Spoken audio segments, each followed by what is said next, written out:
Presencia Universitaria, la entrevista. Un punto de encuentro para el análisis y la reflexión. Muchas gracias por estar con nosotros en Presencia Universitaria.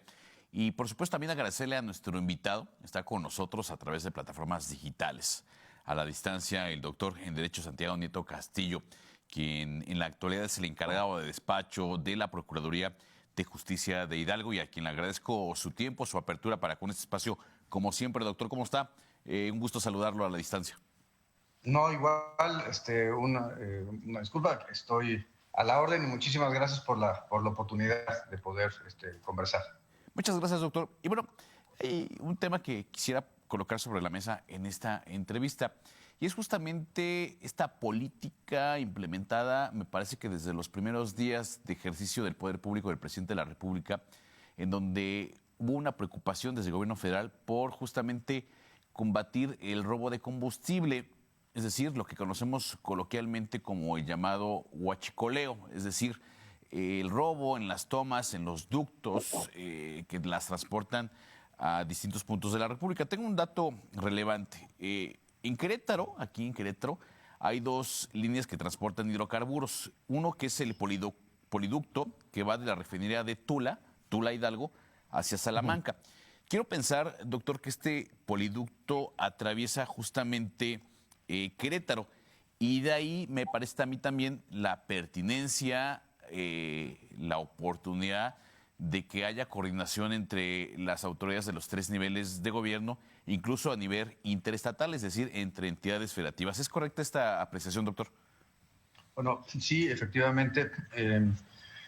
Lo que plantearía primero es que el gobierno del presidente López Obrador, en diciembre de 2018, detectó, evidentemente trabajo con la Secretaría de la Defensa Nacional y con Pemex, que se robaban 83,000 barriles de hidrocarburo al día.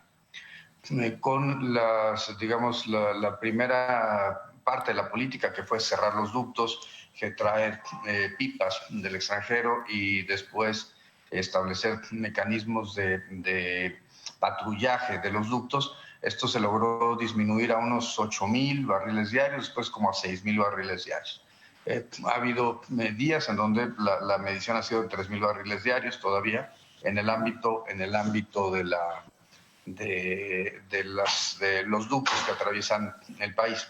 Ahora bien, el tema central es que, y esto iré a la segunda parte, el asunto es que para el ducto de Tula a Salamanca es un ducto muy importante para la generación de energía y la movilidad del centro de la República, y pasa evidentemente por los estados de Hidalgo, Querétaro y Guanajuato.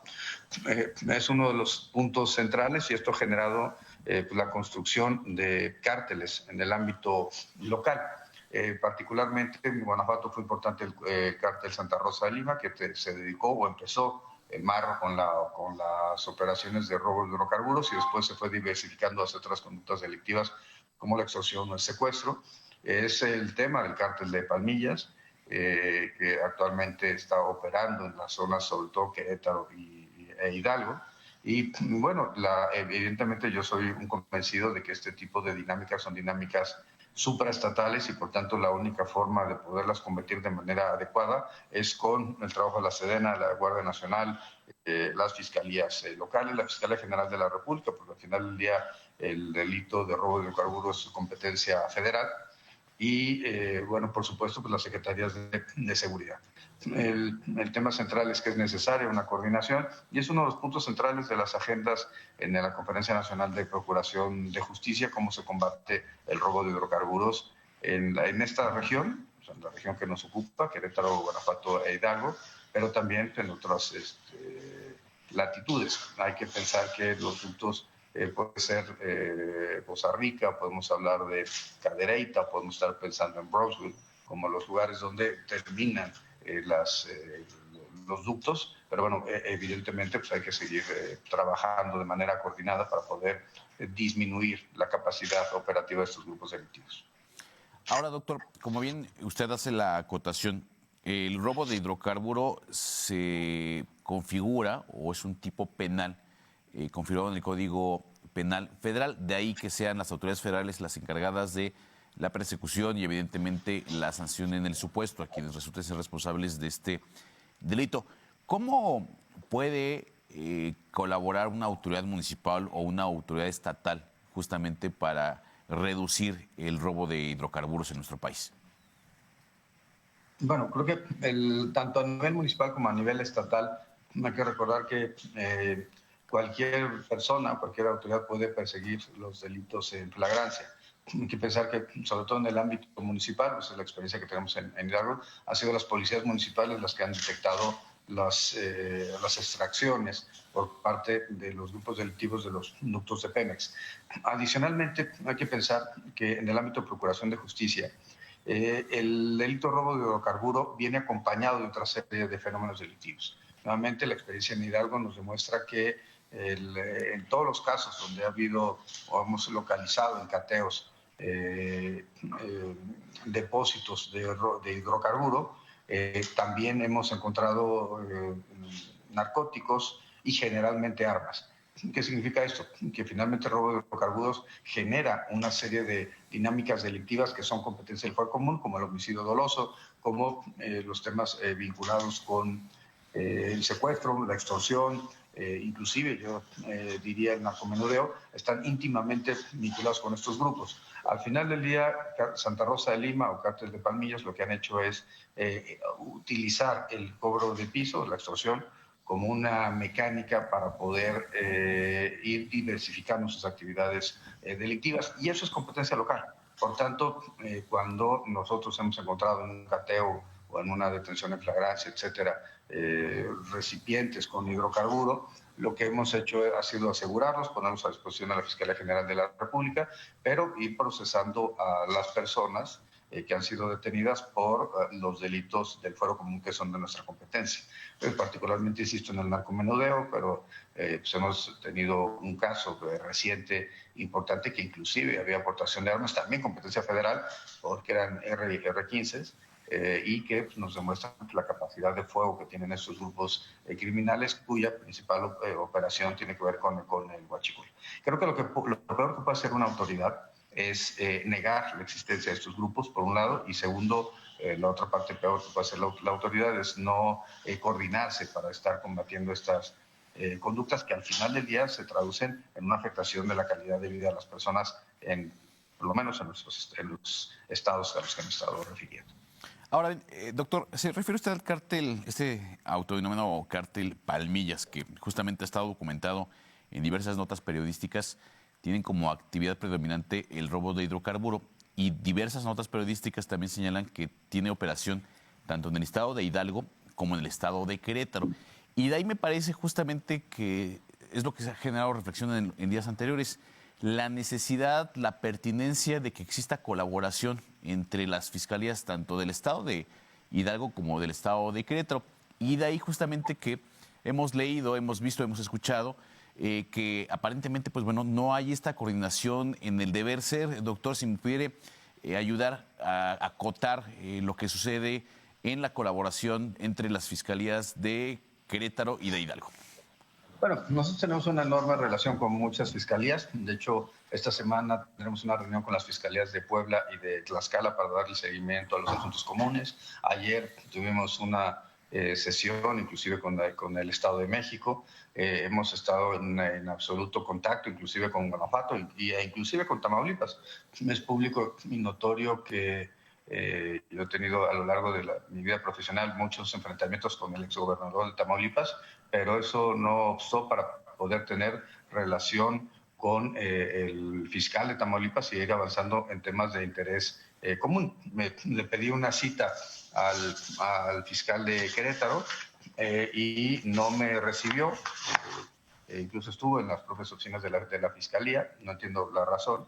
Lo he comentado también con el señor gobernador de Querétaro, a Mauricio Curi, porque me parece que el tema de la seguridad y la procuración de justicia no es un asunto que pueda tener colores partidistas. Esto no es un asunto de partidos políticos. La seguridad no tiene partido político, no tiene orientación política, sino se trata de satisfacer uno de los derechos fundamentales de las y los ciudadanos. Me comentaron que tenía, a pesar de que habíamos acordado una reunión, me comentaron que tenía un evento muy importante que era la cena de fin de año y que por eso no me podía recibir. Y pues lo que hemos estado insistiendo vía correo electrónico es que tenemos que sentarnos a platicar. Esto no se trata de amigos o enemigos, e insisto, no se trata de vinculaciones partidistas o políticas de ninguna índole, sino se trata de un simple mecanismo de coordinación que es necesario tener para efecto de poder cumplir con nuestras facultades constitucionales y legales.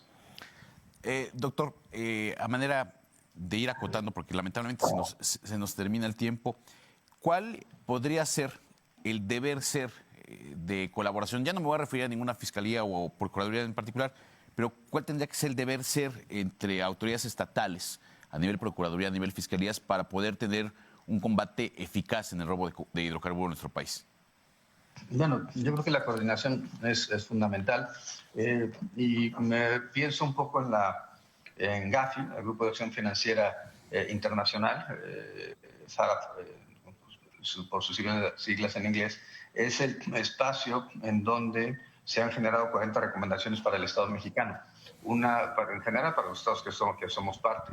Y la recomendación número 2 habla de la necesaria cooperación nacional para combatir el lavado de dinero, en este caso vinculado con un delito presente como es el robo de hidrocarburos. De hecho, México tiene, y lo sabemos, 19 organizaciones delictivas de alto impacto, de acuerdo con la Evaluación Nacional de Riesgo, y la forma de poderlas combatir es evidentemente, y dos de ellas, Palmillas y Santa Rosa de Lima, iniciaron sus actividades ilícitas a partir del robo de hidrocarburos. Y ha generado una situación, por ejemplo, menos en Palmillas, de inseguridad para Huichapan, Tecozautla, Ixmiquilpan y por supuesto San Juan del Río. Por cuestiones de afecto personal, de oriundez, y a mí me preocupa mucho la situación de San Juan del Río y creo que en la medida en que se pueda reducir la capacidad operativa de este grupo, podremos brindar una mejor seguridad a las y los ciudadanos en San Juan del Río y en particular en el estado de Querétaro. Creo que tenemos que empezar a pensar qué tipo de municipio se quiere para San Juan del Río y, por supuesto, qué tipo de desarrollo y de movilidad queremos para el estado de Querétaro. Y creo que esta parte central va a pasar por resolver el problema del robo de hidrocarburos a nivel local. Finalmente, doctor, ¿hay información que exista presencia importante de este cártel o de algún otro en el municipio de San Juan del Río? Y lo pregunto porque, bueno, San Juan del Río justamente tiene cercanía con algunos de los municipios del estado de Hidalgo. Sí, hay evidentemente una comisión de conductas ilícitas. Hemos tenido incluso homicidios dolosos en donde las personas son privadas de la vida en Hidalgo y son arrojadas en San Juan del Río, o al revés, en San Juan del Río y son depositados en Hidalgo. Entonces, yo insisto en que la coordinación es fundamental en el ámbito supranacional para combatir a la delincuencia organizada, en el ámbito supraestatal para poder reducir la capacidad operativa de estos grupos. Y hay que pensarlo no solamente en combatir a los sicarios, a los narcomenudistas, a quienes están cobrando el derecho de piso, hay que combatir las estructuras jurídicas, las personas morales, los fideicomisos, hay que combatir las estructuras financieras que terminan, por medio de los cuales se termina lavando el dinero a partir de la extinción de dominio, hay que combatir, por supuesto, la corrupción política, particularmente a nivel de presidencias municipales, que les da cobijo o protección. Bueno, Tamaulipas fue el propio exgobernador del estado el que apoyaba a los grupos delictivos, y bueno, por supuesto hay que combatir la base social, y eso solamente se va a poder hacer con desarrollo, tecnología, inversión extranjera, inversión nacional empresarial y, por supuesto, programas de corte social como se están desarrollando hoy por el Ejecutivo Federal. Creo que ese es el camino adecuado para poder desmantelar a este tipo de grupos. Doctor, pues no me resta más que agradecerle, le agradezco mucho la oportunidad, la apertura que siempre ha tenido para con este medio y poder en un futuro inmediato seguir platicando de este tema y otros tantos que son de relevancia nacional y interestatal. No, con todo gusto y siempre a la hora. Muchas gracias al doctor Santiago Nieto Castillo, quien es encargado de despacho de la Procuraduría de Justicia del Estado de Hidalgo. Hasta en tanto, doctor.